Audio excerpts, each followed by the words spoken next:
Estamos aqui em mais um Condomínio Descomplicado e hoje, pessoal, nós vamos falar sobre as NRs trabalhistas, aquelas que geram tantas dúvidas no cotidiano do síndico, da administradora de condomínio e todas aquelas pessoas que operam com condomínios.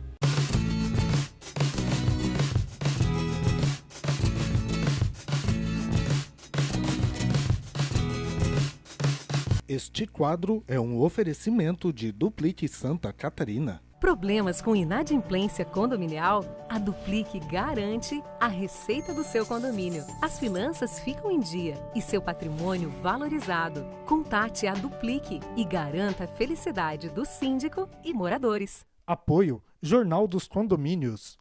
E para falar sobre as NRs trabalhistas, nada melhor do que conversar com um especialista. E para isso eu estou com o Dr. Nádion Rogério Indalêncio.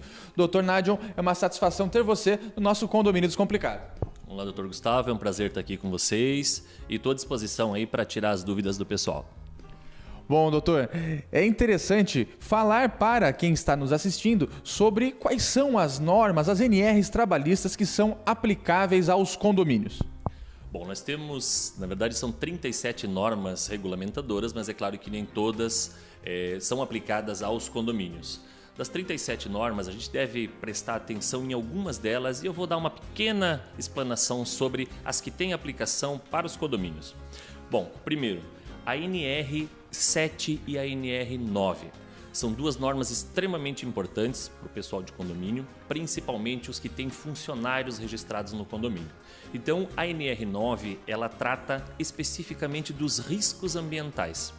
Quando nós falamos de riscos ambientais, não é o meio ambiente em si, mas é o risco do ambiente de trabalho onde esse trabalhador está inserido. Então, a gente vai pensar em ruído, em exposição solar, em vibração e vários outros riscos. Essa NR demanda a elaboração de um laudo chamado PPRA, onde um técnico de segurança levanta estes riscos. Depois que você tem esse documento, a gente aplica uma segunda NR, que é a NR7, que é a norma que trata especificamente da saúde do trabalhador. Então, é o PCMSO, Programa de Controle Médico de Ocupacional. Então, o PCMSO, baseado nos riscos levantados no PPRA, define alguns exames que deverão ser feitos na admissão, no periódico e no demissional desses trabalhadores. Outro ponto bastante importante de norma que nós devemos prestar atenção é a NR6. A NR6 ela trata especificamente dos EPIs, que são os equipamentos de proteção individual. Então, elas são todas interligadas. Baseado no PPRA, que levantou os riscos, se define quais são os EPIs que esse trabalhador deve utilizar para se proteger e para que não leve a nenhum tipo de adoecimento. Um outro ponto bastante importante de norma é a NR15 e a NR16. Essas duas normas vêm trazendo bastante problema para as empresas e para os condomínios da mesma forma.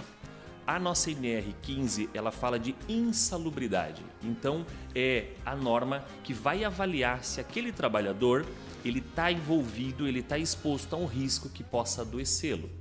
Então, se esse trabalhador estiver exposto a um risco e não tiver o EPI adequado, aí ele tem direito à insalubridade, que vai variar de 10%, 20% ou 40% de um salário mínimo, aí dependendo do tipo de risco. Então aí a importância da aplicação adequada da NR6 para evitar justamente esse encargo de insalubridade.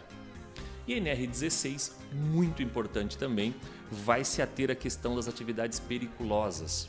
Então hoje nós temos muitas ações voltadas à questão de periculosidade, principalmente por uma mudança que aconteceu em 2015, onde se falava que a exposição à energia elétrica era só para alta potência. E de 2015 para cá, qualquer funcionário, qualquer trabalhador exposto à energia elétrica tem direito ao adicional de periculosidade e isso incide 30% sobre a folha bruta de salário. Então é um impacto bastante grande aí, Dr. Gustavo, e as pessoas têm que ter essa preocupação. O que a gente percebe? Muitas vezes aquele trabalhador que é zelador, mas ele resolve arrumar uma tomada, ele resolve mexer numa lâmpada, ele vai emendar um fio, ele não está preparado para isso, ele não tem os EPIs adequados para isso, mas ele sempre fez na casa dele e ele acha que pode fazer. E a empresa, o condomínio, pode sim, numa reclamatória trabalhista, acabar tendo que pagar um adicional de periculosidade, que é um valor bastante significativo aí de 30% sobre a folha bruta. E, Nádion, quando o condomínio não faz esses laudos necessários, o PCMSO, o LTCAT, o PPRA, o que acontece com ele? Bom, não fazendo esses laudos, esse levantamento, primeiro o condomínio está exposto a uma situação de risco, no sentido risco para a saúde do seu funcionário, né? Risco de uma fiscalização, risco no caso de um acidente de trabalho que leve a afastamento, a óbito, alguma coisa parecida, mostra que o condomínio não estava preocupado então com a saúde desse trabalhador e aí pode complicar bastante. A mesma preocupação, doutor Gustavo, o condomínio precisa ter com o seu terceiro.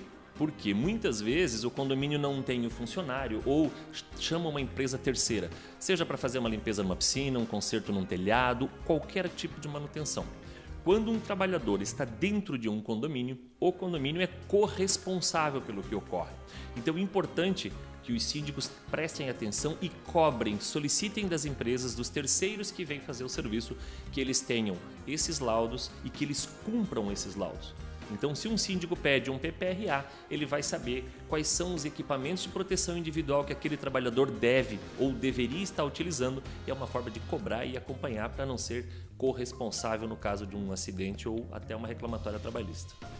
Quando o condomínio, Nádion, já que você tocou nesse assunto sobre os terceirizados, as terceirizadoras de mão de obra, quem é responsável pela elaboração destes laudos? É o próprio condomínio que deve fazer o custeio disso ou é a empresa terceirizada?